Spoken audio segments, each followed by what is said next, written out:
안녕하세요. 5월 26일 화요일 3학년 기술 수업을 시작하도록 하겠습니다.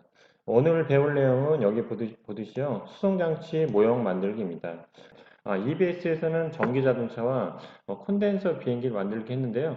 저희는 실습을 탄성자동차 만들기를 합니다. 하지만 내용은 비슷하기 때문에 해당 내용 보시면서 이해하시면 되겠습니다. 그러면은 지금부터 수업에 대해 설명하도록 하겠습니다. 오늘의 학습 포인트는 수송 기술과 관련된 문제를 이해하여 창의적으로 해결합니다. 그럼 문제 해결 순서가 되게 중요한데요. 시험 문제 나올 확률 많겠죠? 문제 해결 순서는 문제에 의해 아이디어 탐색, 제작, 평가의 단계에 들어가게 됩니다. 그럼 아까 EBS에 설명한 것처럼 각각의 단계에서 어떤 활동을 하는지, 어떤 활동을 하면서 진행이 되는지에 대해서 여러분들이 꼭 알아야 됩니다. 당연히 시험 문제 나올 확률이 많겠죠. 여러분들이 알아야 될 내용 중에 지금 교과서에 있지만 입에 설명하지 않은 내용이 있어서 다시 설명해 드리도록 하겠습니다. 교과서 154페이지를 펴면요. 차의 구성은 셰시와 차체로 구성된다고 나와 있습니다. 셰시는 뭐에 해당되냐면요. 사람으로 얘기하면 근육과 내장. 여기서 어떻게 표현했냐면요. 주행에 필요한 기계 장치를 통칭하는 말, 기계에 필요한 기계 장치. 기계 장치는 보통 움직이는 부분이 되겠죠. 통칭하는 말이 되겠고요. 차체는 내외장재, 뼈와 살, 뼈와 살. 우리가 보통 보는 거는 차체 중에 살에 대한 부분, 밖에 나와 있는 부분이고요. 그 다음에 뼈에 해당되는 부분이 안에 단단한 골격이 되겠죠. 그 부분이 차체에 해당됩니다. 다시 설명드리면요. 셰시는 주행에 필요한 기계 장치를 통칭하는 말, 보통 움직이게 하는 여러 가지 장치, 여기서는 근육과 내장이 되겠고요. 차체 같은 경우에는 우리가 보는 부분은 살에 대한 부분, 우리가 보이지 않는 부분은 뼈에 대한 부분, 그래서 전체적인 모양을 만드는 부분을 차체라고 하면 됩니다. 그러면은 우리가 셰시 부분은 어떻게 구분하는지 볼까요? 셰시는 주행하는 데 필요한 기계 장치입니다. 그래서 동력 장치, 동력을 발생하는 장치가 있는데 여기 보면 여기 모터가 되겠죠. 두 번째, 동력 전달 장치. 동력 장치에서 만들어진 동력을 바퀴로 전달하는 장치. 여기 보면은 뭐가 있죠? 기어가 있죠. 아마 1학년 때 배웠을 겁니다. 그래서 평기어를 사용했는데요. 이 기어가 동력 전달 장치에 해당되겠죠. 그 다음에 구동 바퀴 또는 구동 장치인데 여기서는 바퀴가 회전하면서 요 자동차 움직이겠죠. 그래서 요거를 구동 바퀴 또는 구동 장치라고 합니다. 그 다음에 차에서 가장 중요한 제동 장치. 제동 장치.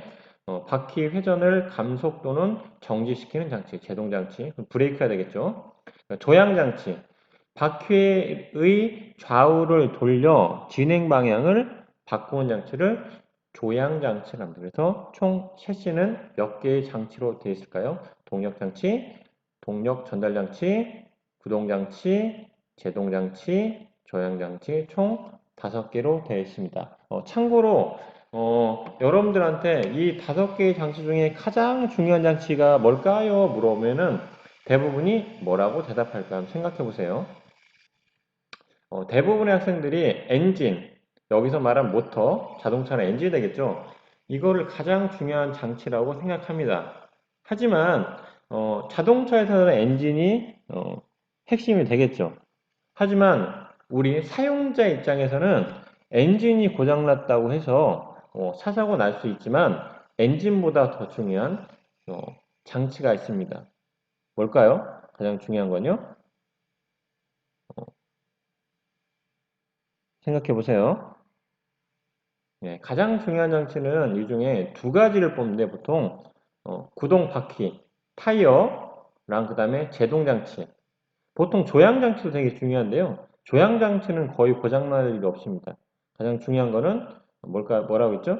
구동 바퀴, 바퀴 타이어가 펑크나면 상당히 위험합니다. 그 다음에 제동 장치, 브레이크 장치 고장나면은 차 사고가 많이 나죠. 특히나 봄철에 가을철에 보통 수학여행이라든가 뭐 부모님 같은 경우 할머니 같은 경우 꽃놀이를 많이 가시는데 보통 대형 버스가 사고 날 때 가장 많이 나는 사고가 뭘까요? 제동 장치, 브레이크 장치가 파열돼서 높은 산에 내려올 때 제동 장치가 안 돼서 언덕을 구르거나 기타 사고가 되게 많이 발생합니다. 그래서 여러분들이 나중에 차를 운전할 때 어느 부분을 잘 봐야 된다고요? 예, 맞습니다. 타이어가 튼튼한지, 그다음에 브레이크가 잘 잡히는지 이 두 개는 꼭 보셔야 됩니다. 그리고 마지막으로 설명하도록 하겠습니다. 차체 형태에 따른 수용자 분류인데요. 이거는 여러분들이 상식으로 알아두면 되게 좋습니다. 어떻게 분류하니까 총 6개로 분류하는데요. 첫 번째 세단. 보통 우리가 승용차라고 하면 보통 세단을 얘기합니다. 가장 일반적인 형태가 되겠고요.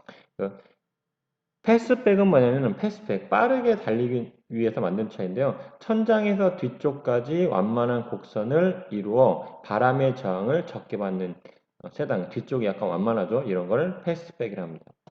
쿠페는 여러분 많이 들어봤을 까요 보통 2인승 차량, 차고가 낮고 유선형으로 바람의 저항을 적게 받는 2인승 차량. 그래서 문이 여기 보면은 하나, 둘, 셋, 네 개가 있는데 이거는 몇 개죠? 두 개밖에 없죠. 2인승 차량이니까요. 이 쿠페.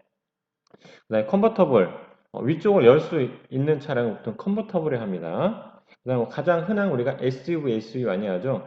세단보다 차고가 높고 험한 지형에서 주행하는데 적합한 차량을 보통 SUV라 합니다. SUV 보통 뭐 사륜구동이 대부분인데요. 요즘 이륜구동도 상당히 많이 나옵니다. 외건은 보통 마차라고 하죠. 마차 형태. 천장에서 트렁크까지 일자형으로 많은 짐을 실을 수 있는 차량을 보통 외건이라고 하는데요. 요즘 같은 경우에는 각각의 차량의 장점을 모은 여러 가지 차량 형태가 나옵니다. 하지만 크게 몇 개로 구분된다? 6개로 구분된다? 이것만 아시면 되겠습니다. 예, 수고하셨습니다. 이상으로 수업을 마치도록 하겠습니다.